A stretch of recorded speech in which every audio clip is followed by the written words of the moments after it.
السلام عليكم اعزائي الطلبه طلبه الخامس العلمي، نرحب بكم بمحاضره جديده من سلسله محاضرات الفصل السادس. محاضرتنا اليوم محاضره رقم 3، راح ناخذ بها فشي اسمه تعريف الدليل وانواع الدليل او الدلائل، ونبدي بالمسائل. يعني بهاي المحاضره ان شاء الله راح تبدي المسائل مالتنا. تعال نبدي بالدليل او الدلائل، ما اريد اطول عليك. شنو تعريف الدليل او الدلائل؟ قبل ان نعرفه خلي اوضح لك شنو يعني دليل. انت عندك ماده مجهوله وماده معلومه، عندك مادتين. انا اريد اقيس حجم مال الماده المجهوله ولا ماده معلومه؟ اكيد اريد اقيس الحجم مال الماده المجهوله. فاعلتهم سوا. اني ما اريد بنفس الوقت يعني الماده المجهوله تستهلك او تصير بها نواتج اضافيه بدون ما اقيسها، يعني وبعدني ما قايسها. يعني مرات اقول يلا خلي انتظر اشوف شو كنت تخلص، اشوف الماده المجهوله تستهلك او تطير واني بعدني ما قايس. زين شلون اعرف انه وصلت للمرحله مال القياس؟ شلون اعرف انه وصلت من نقطه معينه انه خلاص ابدي اقيس بعد؟ اضيف لها دليل من اسمه دليل يدل على شيء، دليل يدل على شيء. يعني انا عندي ماده مجهوله وماده معلومه، اضيف الدليل ويا الماده المجهوله. من افعلهم سوا؟ اشوف انه اراقب المحلول، اشوف انه المحلول يبدي يتغير لونه، يصير ازرق، يصير احمر، يصير بنفسجي، يصير بيه وغف، المهم يتغير بيه شيء. من يتغير بشيء اقول ستوب، هنا هي نقطه نهايه التفاعل، اتوقف عن التفاعل وابدي اقيس. فاذا الدليل هي ماده مهمه ما عليها بالماده المجهوله ولا لها علاقه بالماده المعلومه، بس تدل على انه وصلت لنهايه التفاعل، تدل على انه وصلت لنهايه التفاعل. اذا تعريف الدليل او الدلال، وهي ماده عضويه خامله، يمكنها ان تظهر الوان مختلفه عند وجودها في محاليل مختلفه الحامضيه. يعني عندي بي اتش 5، عندي بي اتش 4، عندي بي اتش 9، عندي بي اتش 10، حامضيه وقاعديه مختلفه الحامضيه. فهي ماده عضويه خامله يمكنها ان تظهر الوان مختلفه عند وجودها في محاليل مختلفه الحامضيه، لذلك تستعمل للتعيين النقطه التي ينتهي عندها التفاعل.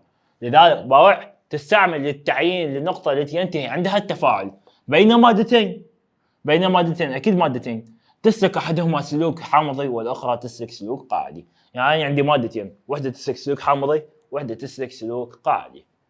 زين، سؤال اخر، ما هي انواع الدلال؟ او هو سؤال يعني واحد، يعني هذا تعريف مو سؤال.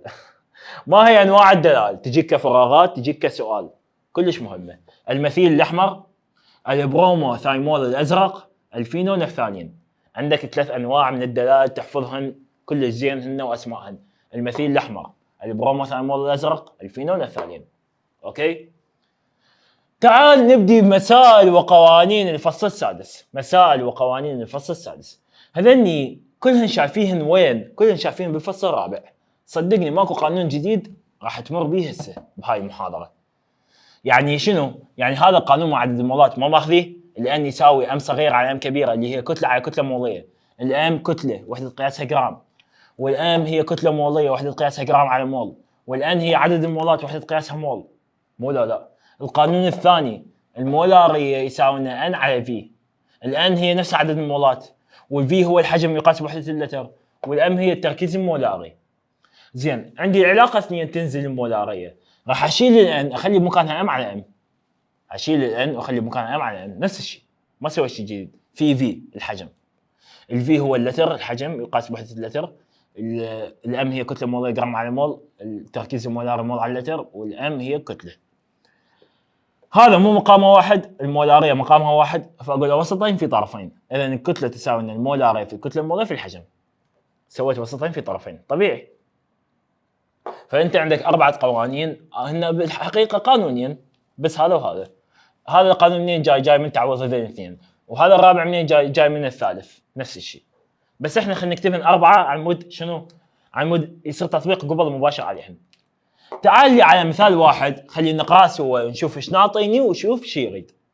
اول ما قال لي احسب المولاريه، احله بنظام المعطيات. المولاريه ايش بيها؟ المولاريه مجهوله. محلول يحتوي على 3.65 جرام، يعني الكتله ايش قد؟ 3.65 جرام.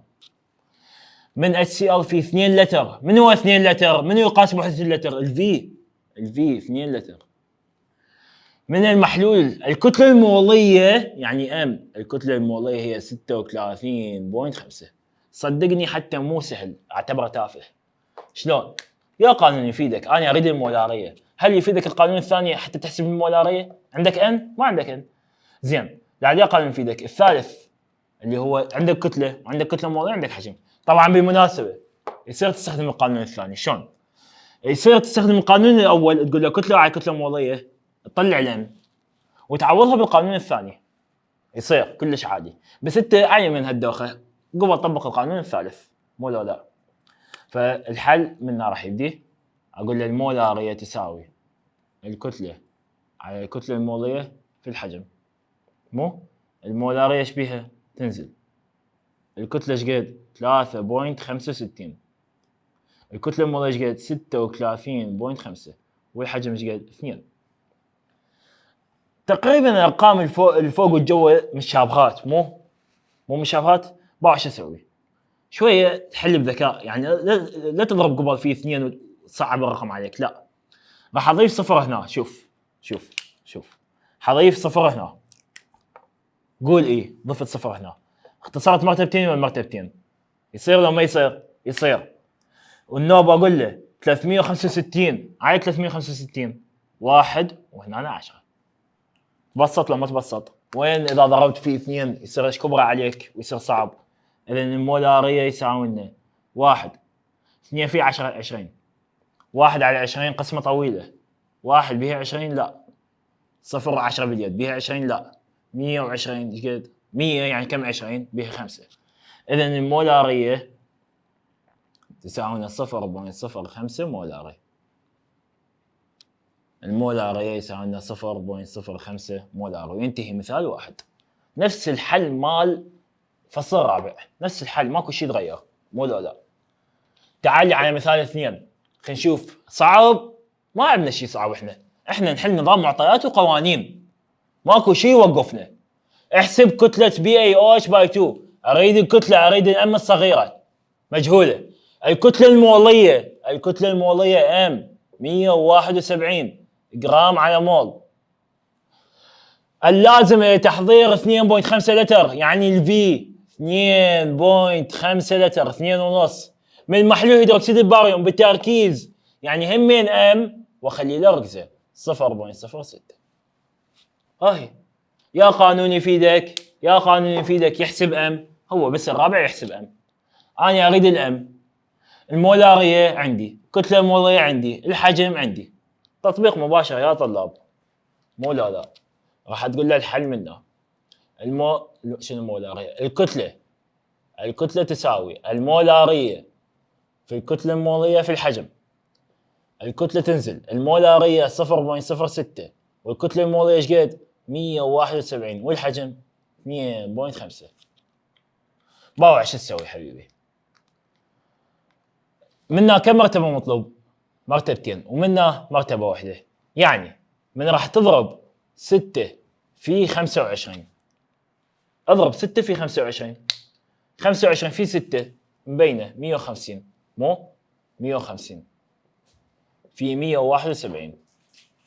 زين، صفر نزله. اضرب 171 في 15. 5 في 1 5. 5 في 7 35. 5 في 1 5 و3 8. خلي صفر. 1 في 1 1. 1 في 7 7. 1 في 1 1.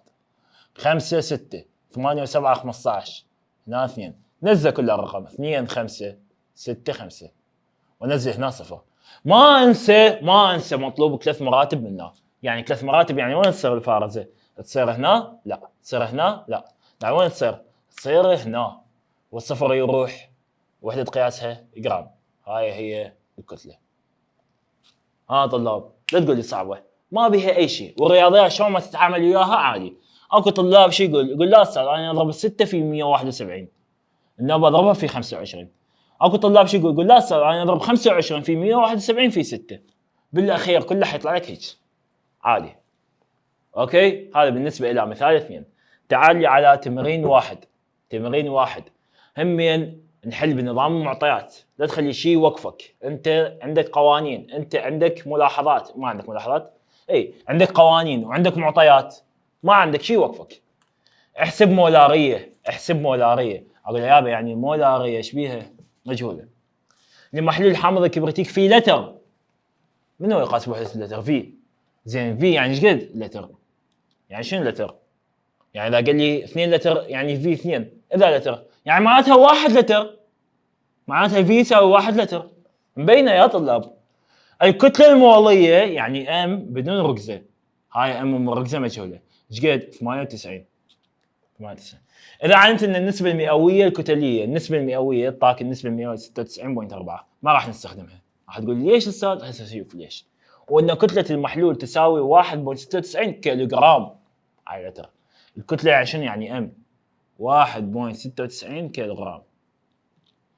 زين باوع لي حبيبي، طبعا هذا جرام على مول. باوع انت تريد التركيز المولاري صح؟ صح.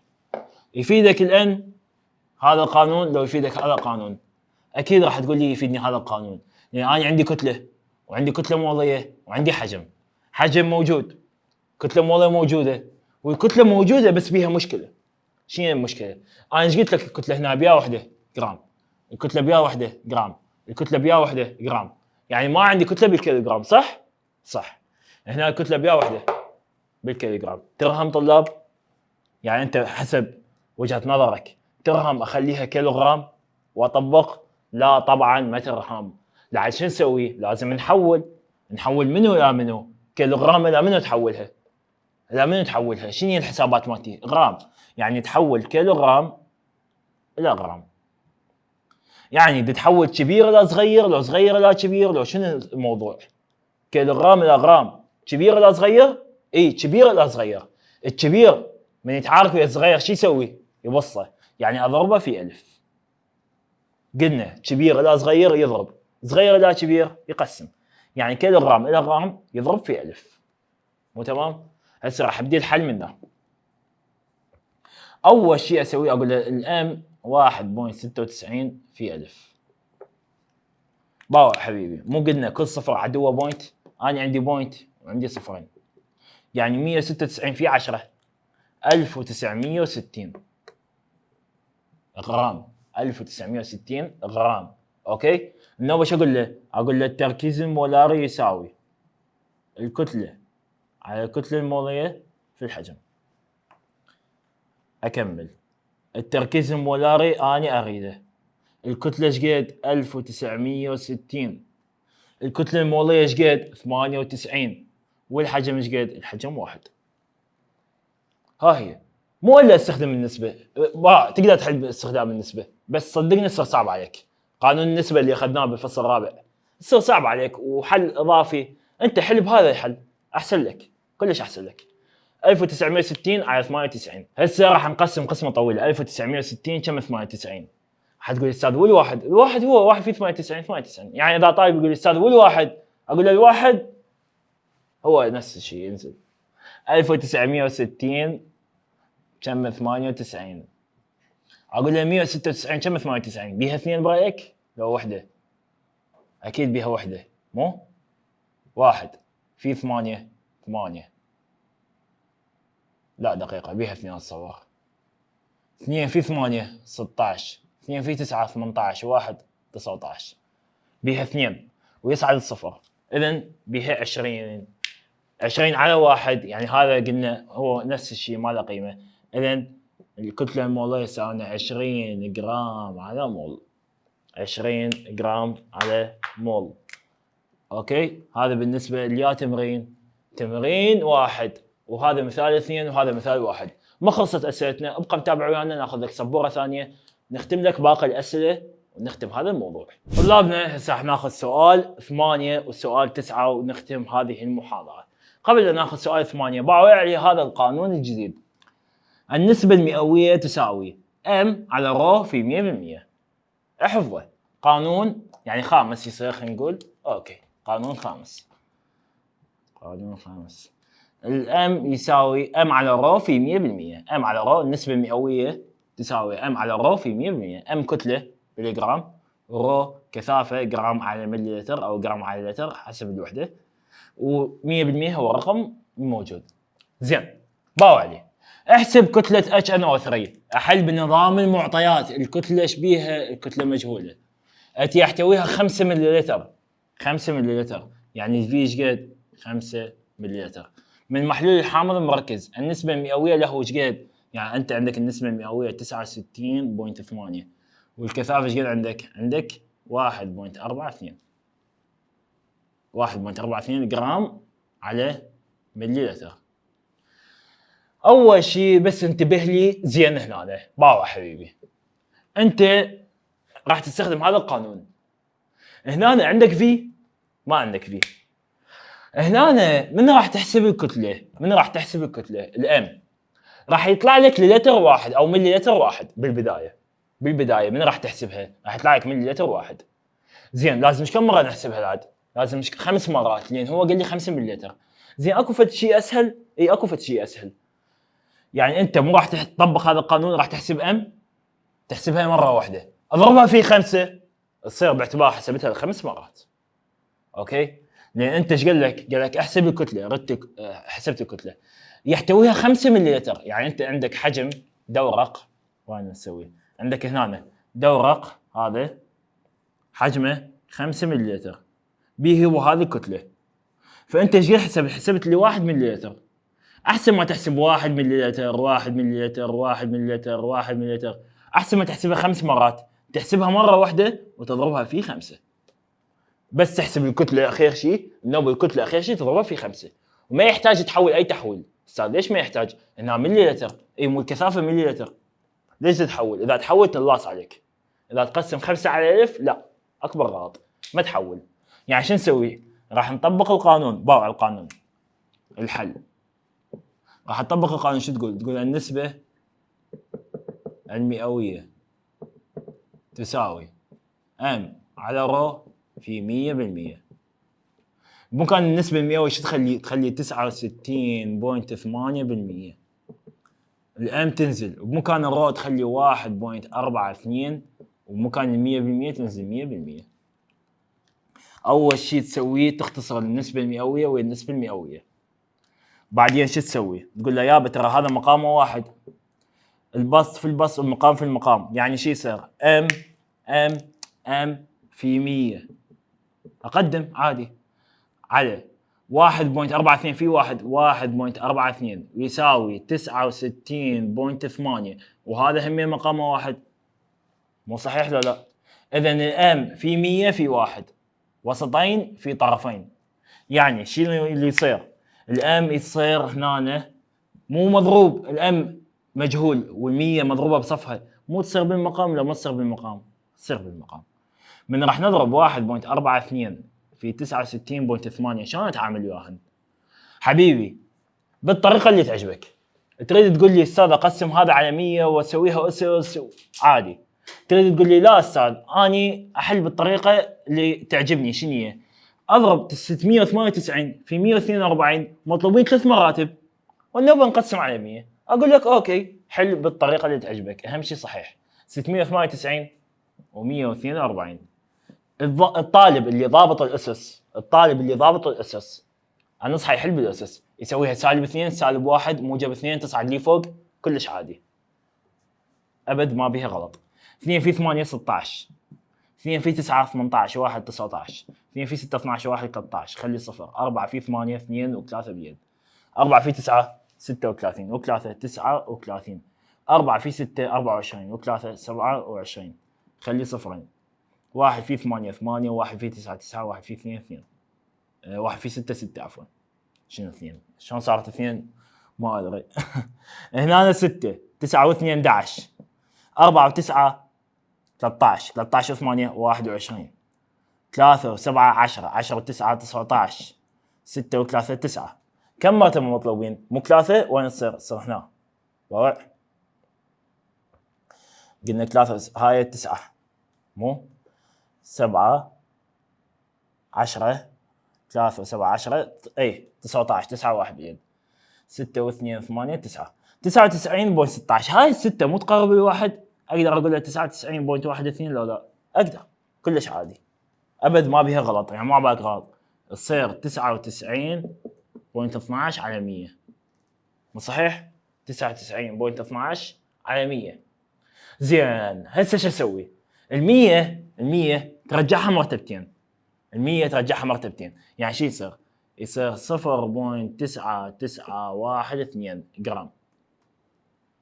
0.9912 جرام. زين هاي منو؟ هاي ل1 مليلتر. قلت لك ال1 مليلتر، احسن ما تحسبها مرت اللخ 5 مرات. بس هذا شو تقول له؟ تقول له هسه اضربه في 5. 0.9912 في 5. نضرب ونخلي 4 مراتب. 5 في 2 10.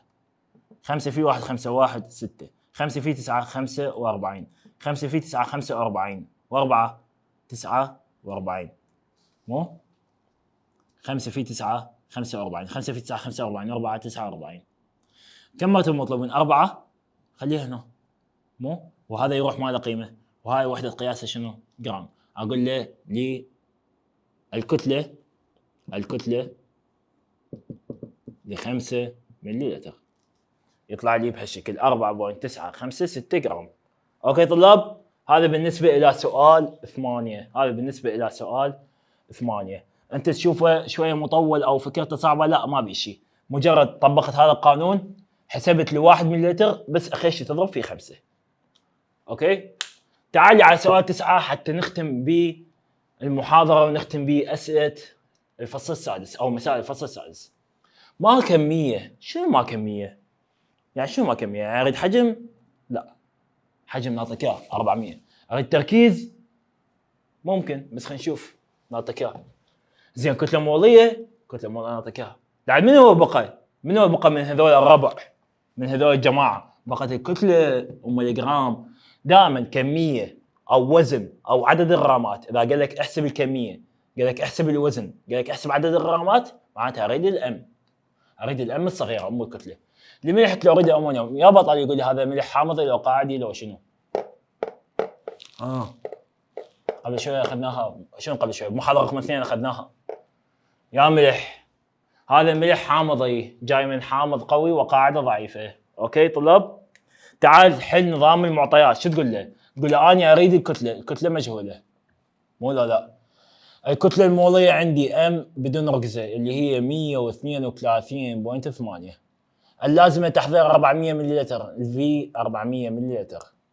من محلول بتركيز، التركيز ام الركزة ايش قد؟ 0.25. مو لا.